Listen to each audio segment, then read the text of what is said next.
If you want to change your life, you have to change your mind. Baguhin mo yung iniisip mo.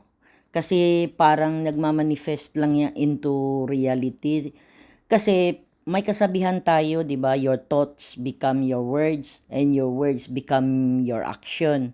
At saka yung action mo becomes the reality. Kasi kung ano yung iniisip natin, nagmamanifest yan sa totoong buhay. Kasi yan laging tumatakbo sa isip natin. Parang tulad minsan sasabihin mo palaging wala kang pera. Wala kang pera. Wala ka tuloy ng pera. Kasi manifesting parang nangyayari sa buhay natin, ganun. So, kung gusto nating mabago ang buhay natin, baguhin natin yung iniisip natin. At saka huwag tayong masyadong dumepende lang sa ano tawag dyan, sa mga nangyayari, kundi yung action speak louder than words, kung baga sabi. Huwag yung salita lang tayo ng salita, pero hindi naman tayo gumagawa.